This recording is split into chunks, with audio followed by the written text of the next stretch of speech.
Hi hello ಎಲ್ರಿಗೂ ನಮಸ್ಕಾರ. ಮಾಹಿತಿ ಬಿಂದು ಚಾನಲ್ಗೆ ನಿಮ್ಮೆಲ್ಲರಿಗೂ ಸ್ವಾಗತ. ಭಾಗ್ಯಲಕ್ಷ್ಮಿ ಯೋಜನೆ ಕರ್ನಾಟಕ ಸರ್ಕಾರದಿಂದ 1.27 ಲಕ್ಷ ಉಚಿತವಾಗಿ ಪಡೆಯುವುದು ಹೇಗೆ ಎಂದು ತಿಳಿಯಲು ವಿಡಿಯೋವನ್ನು ಕೊನೆ ತನಕ ನೋಡಿ ಹಾಗೂ ಇಷ್ಟ ಆದಲ್ಲಿ ಲೈಕ್, ಶೇರ್, ಸಬ್ಸ್ಕ್ರೈಬ್ ಮಾಡೋದನ್ನು ಮರಿಬೇಡಿ. 2006-7ರಲ್ಲಿ ಪ್ರಾರಂಭವಾದ ಕರ್ನಾಟಕ ಭಾಗ್ಯಲಕ್ಷ್ಮಿ ಯೋಜನೆಯು ಬಡತನ ರೇಖೆಗಿಂತ ಕೆಳಗಿರುವ ಕುಟುಂಬಗಳ ಹೆಣ್ಣು ಮಕ್ಕಳಿಗಾಗಿ ಆರ್ಥಿಕ ನೆರವು ನೀಡುವ ಗುರಿಯನ್ನು ಹೊಂದಿದೆ. ಈ ಯೋಜನೆಯು ಆರ್ಥಿಕ ಪ್ರಯೋಜನಗಳನ್ನು ನೀಡುವ ಮೂಲಕ ಮತ್ತು ಅವರ ಶಿಕ್ಷಣವನ್ನು ಉತ್ತೇಜಿಸುವ ಮೂಲಕ ಹೆಣ್ಣು ಮಕ್ಕಳ ಜನನವನ್ನು ಸ್ವಾಗತಿಸಲು ಮತ್ತು ಬೆಂಬಲಿಸಲು ಕುಟುಂಬಗಳನ್ನು ಪ್ರೋತ್ಸಾಹಿಸುತ್ತದೆ. ಭಾಗ್ಯಲಕ್ಷ್ಮಿ ಯೋಜನೆಯನ್ನು ಮಹಿಳೆ ಮತ್ತು ಮಕ್ಕಳ ಅಭಿವೃದ್ಧಿ ಇಲಾಖೆ ನಿರ್ವಹಿಸುತ್ತದೆ. ಈ ಯೋಜನೆಯಡಿಯಲ್ಲಿ ಸರ್ಕಾರವು 15 ವರ್ಷಗಳವರೆಗೆ ಪ್ರತಿ ವರ್ಷ 3,000 ಅನ್ನು ಹೆಣ್ಣು ಮಗುವಿನ ಹೆಸರಿನಲ್ಲಿ ಪೋಸ್ಟ್ ಆಫೀಸ್ ಖಾತೆಗೆ ಜಮಾ ಮಾಡುತ್ತದೆ.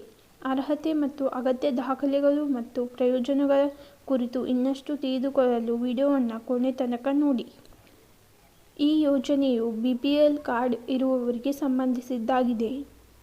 ಈ ಯೋಜನೆಯನ್ನು ಪಡೆಯಲು ಹೆಣ್ಣು ಮಗುವಿಗೆ ಇರಬೇಕಾದ ಅರ್ಹತೆಗಳು: ಹೆಣ್ಣು ಮಗು ಕರ್ನಾಟಕದ BPL ಕುಟುಂಬಕ್ಕೆ ಸೇರಿರಬೇಕು ಮತ್ತು ಕುಟುಂಬವು ಮಾನ್ಯವಾದ BPL ಪಡಿತರ ಚೀಟಿಯನ್ನು ಹೊಂದಿರಬೇಕು.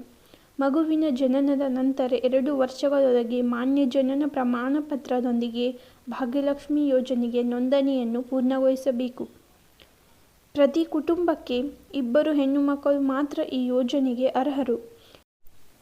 ಮೆಚುರಿಟಿ ಪ್ರಯೋಜನಗಳನ್ನು ಪಡೆಯಲು ಹುಡುಗಿ 10ನೇ ತರಗತಿಯನ್ನು ಪೂರ್ಣಗೊಳಿಸಬೇಕು ಮತ್ತು 18 ವರ್ಷ ಪೂರ್ಣಗೊಳ್ಳುವವರೆಗೆ ಮದುವೆಯಾಗಬಾರದು.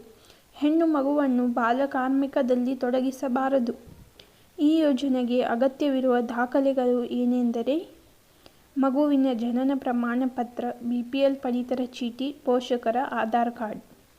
ಭಾಗ್ಯಲಕ್ಷ್ಮಿ ಯೋಜನೆಗೆ ನೋಂದಣಿ ಸಮಯದಲ್ಲಿ ಅಂಚೆ ಕಚೇರಿಯಲ್ಲಿ ರಚಿಸಲಾದ ಸುಕನ್ಯಾ ಸಮೃದ್ಧಿ ಖಾತೆಗೆ 15 ವರ್ಷವರೆಗೆ ಕರ್ನಾಟಕ ಸರ್ಕಾರವು ಪ್ರತಿ ವರ್ಷ 3,000 ಠೇವಣಿ ಮಾಡುತ್ತದೆ. ಈ ಮೊತ್ತವು ಬೆಳೆದು ಹುಡುಗಿಗೆ 21 ವರ್ಷ ತುಂಬುವ ವೇಳೆಗೆ ಪ್ರಸ್ತುತ ಬಡ್ಡಿ ದರಗಳ ಆಧಾರದ ಮೇಲೆ ನೀವು ಸುಮಾರು 1,27,000 ಮೊತ್ತವನ್ನು ಸ್ವೀಕರಿಸುತ್ತೀರಿ. ಈ ಯೋಜನೆಯಲ್ಲಿ ಬದಲಾವಣೆ ಆಗಿರುವುದು: 2006 ಯೋಜನೆ ಪ್ರಾರಂಭವಾದಾಗ ಉಳಿತಾಯ ಬಾಂಡ್ಗಳನ್ನು ಮತ್ತು ಶೈಕ್ಷಣಿಕ ವಿದ್ಯಾರ್ಥಿ ವೇತನವನ್ನು ನೀಡಲು LICಯೊಂದಿಗೆ ಪಾಲುದಾರಿಕೆಯನ್ನು ಹೊಂದಿತ್ತು. 2021ರಿಂದ ಯೋಜನೆಯ ಪ್ರಯೋಜನಗಳು ಬದಲಾಗಿವೆ.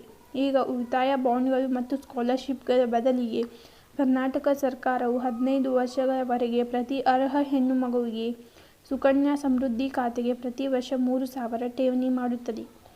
ಮಾರ್ಪಡಿಸಿದ ಯೋಜನೆಯಡಿ ನೋಂದಾಯಿಸಲಾದ ಫಲಾನುಭವಿಗಳಿಗೆ ಪೋಷಕರ ಮರಣ ವಿಮಾ ರಕ್ಷಣೆ ಸೌಲಭ್ಯವು ಲಭ್ಯವಿರುವುದಿಲ್ಲ.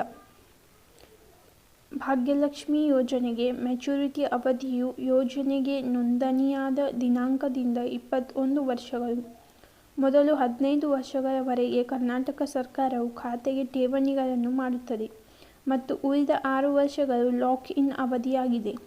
ಆದಾಗ್ಯೂ ಹುಡುಗಿ 18 ವರ್ಷಗಳನ್ನು ಪೂರ್ಣಗೊಳಿಸಿದ ನಂತರ ಹಿಂಪಡೆಯುವ ವರ್ಷದ ಹಿಂದಿನ ಆರ್ಥಿಕ ವರ್ಷದ ಕೊನೆಯಲ್ಲಿ ಖಾತೆಯಲ್ಲಿರುವ ಮೊತ್ತದ 50% ವರೆಗೆ ಉನ್ನತ ಶಿಕ್ಷಣ ಅಥವಾ ಮದುವೆಗೆ ಬಳಸಬಹುದು.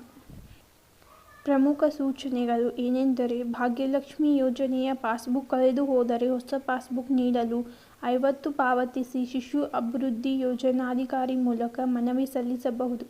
ಹೆಣ್ಣು ಮಗುವಿಗೆ ಪೋಷಕರು ಸರ್ಕಾರದಿಂದ ಠೇವಣಿಗಳ ಪಾವತಿಗೆ ಸಂಬಂಧಿಸಿದಂತೆ ಯಾವುದೇ ಹತ್ತಿರದ ಅಂಚೆ ಕಚೇರಿಯಲ್ಲಿ ಪಾಸ್ಬುಕ್ ಎಂಟ್ರಿ ಮಾಡಿಸಬಹುದು. ಪಾಸ್ಬುಕ್ ಅನ್ನು ಮೆಚುರಿಟಿ ಅವಧಿಯ ತನಕ ಸುರಕ್ಷಿತವಾಗಿರಿಸಿ. ಒಂದು ಮಗುವಿಗೆ ಹೆಸರಿನಲ್ಲಿ ಒಂದು ಭಾಗ್ಯಲಕ್ಷ್ಮಿ ಯೋಜನೆ ಸುಕನ್ಯಾ ಸಮೃದ್ಧಿ ಖಾತೆಯನ್ನು ಮಾತ್ರ ಹೊಂದಿರಬೇಕು. ಸುಕನ್ಯಾ ಸಮೃದ್ಧಿ ಯೋಜನೆ ಮತ್ತು ಭಾಗ್ಯಲಕ್ಷ್ಮಿ ಸುಕನ್ಯಾ ಸಮೃದ್ಧಿ ಯೋಜನೆ ಒಂದೇ ಅಲ್ಲ. ಸುಕನ್ಯಾ ಸಮೃದ್ಧಿ ಯೋಜನೆಯು ಕೇಂದ್ರ ಸರ್ಕಾರ ಯೋಜನೆಯಾಗಿದ್ದು ಇದರಲ್ಲಿ ಹುಡುಗಿಯರು ಪೋಷಕರು ಹೂಡಿಕೆ ಮಾಡುತ್ತಾರೆ. ಆದರೆ ಭಾಗ್ಯಲಕ್ಷ್ಮಿ ಸುಕನ್ಯಾ ಸಮೃದ್ಧಿ ಯೋಜನೆಯು ಕರ್ನಾಟಕ ಸರ್ಕಾರದ ಯೋಜನೆಯಾಗಿದ್ದು ಈ ಯೋಜನೆಯಡಿ ಸರ್ಕಾರವೇ ಹುಡುಗಿಯ ಪೋಷಕರ ಪರವಾಗಿ ಹೂಡಿಕೆ ಮಾಡುತ್ತದೆ. ಮೆಚುರಿಟಿ ಅವಧಿಯ ನಂತರ ಭಾಗ್ಯಲಕ್ಷ್ಮಿ ಸುಕನ್ಯಾ ಸಮೃದ್ಧಿ ಯೋಜನೆಯ ಹಣವನ್ನು ಕ್ಲೇಮ್ ಮಾಡುವುದು ಹೇಗೆ ಎಂದರೆ: ನಿಮ್ಮ ಭಾಗ್ಯಲಕ್ಷ್ಮಿ ಸುಕನ್ಯಾ ಸಮೃದ್ಧಿ ಯೋಜನೆಯ ಖಾತೆಯನ್ನು ಹೊಂದಿರುವ ಅಂಚೆ ಕಚೇರಿಯಲ್ಲಿ ನೀವು ಹಣವನ್ನು ಕ್ಲೇಮ್ ಮಾಡಬಹುದು. ವಿಡಿಯೋ ಇಷ್ಟ ಆದಲ್ಲಿ ಲೈಕ್, ಶೇರ್, ಸಬ್ಸ್ಕ್ರೈಬ್ ಮಾಡುವುದನ್ನು ಮರಿಬೇಡಿ. ಧನ್ಯವಾದಗಳು.